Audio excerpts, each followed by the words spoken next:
The raven has appeared in the myths and legends of many cultures, from ancient to present day. Whilst universally referenced, the large, black-plumed bird is far from universally regarded. To some, it has been seen as an omen of ill fortune. To others, the raven is a symbol of wisdom.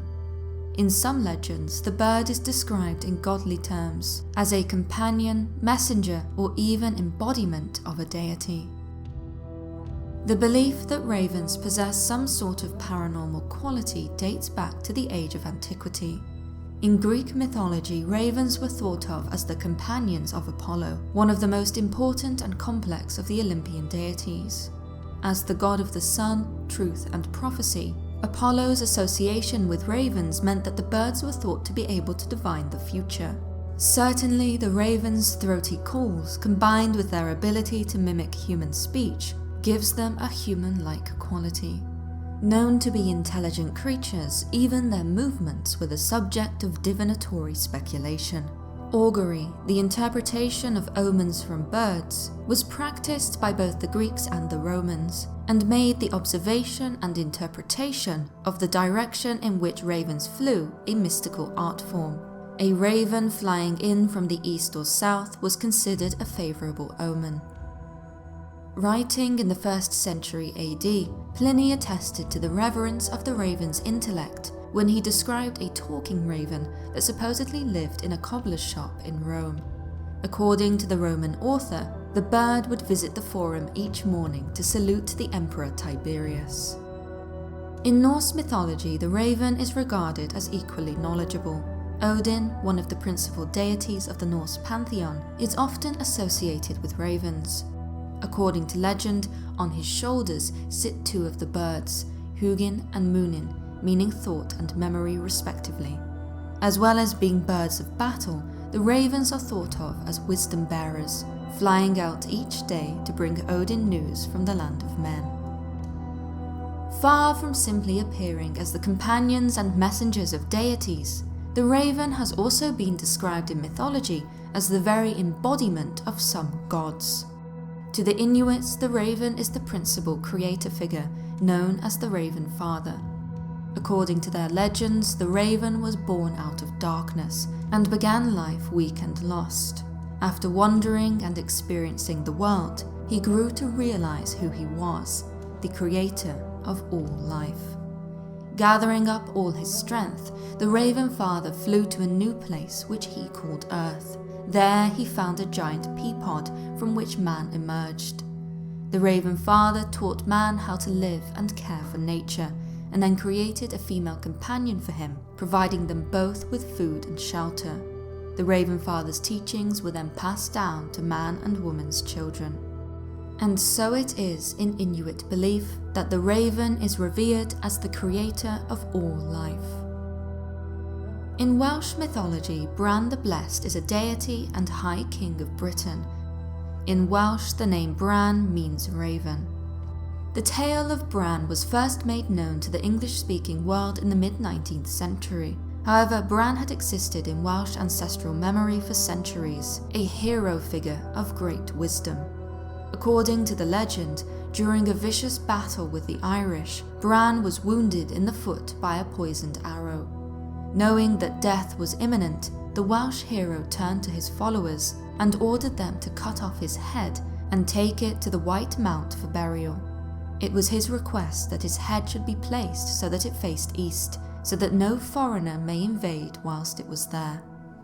The Tower of London now stands on the site of the White Mount. It is said that ravens gather at this spot even today in order to honour Britain's fallen Raven King. And certainly the ravens of the Tower of London have preserved and expanded upon their original symbolism, with it being rumoured that should ravens ever leave the tower, Britain will surely fall. Today, the British monarchy, who owns the Tower of London, takes special precautions to ensure the ravens remain at the tower. Amongst the red uniformed beefeaters, the warders of the Tower of London, there is an appointed Raven Master, whose job it is to care for the tower's ravens. For up to 2 months, the Raven Master will care for new fledglings, before moving them to their protected lodgings, where their wings are clipped to stop them from flying away. It is also the Raven Master's job to feed the ravens twice daily, on a diet of mice, chicks, and other assorted raw meats. As a special treat, the birds are given biscuits soaked in blood. Even during raids on the British capital in the 1940s, the birds were protected, for fear of what may happen to the country if the tower became ravenless.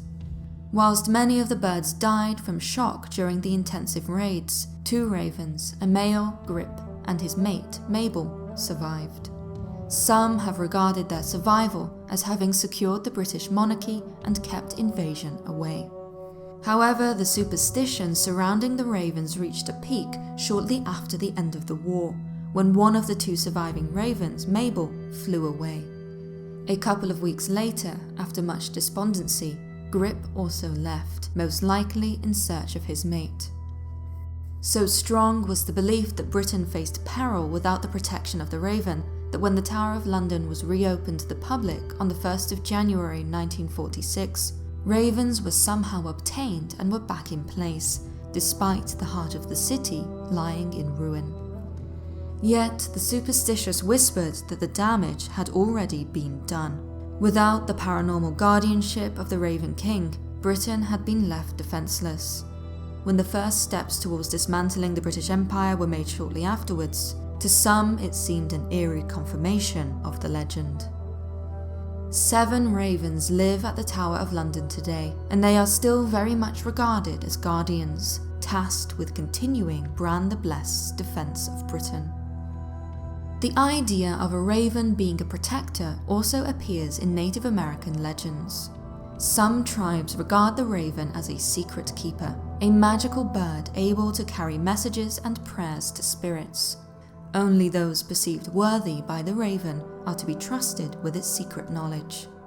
It is the raven's association with the land of the dead which has, in other Native American tribes, given the bird a bad reputation.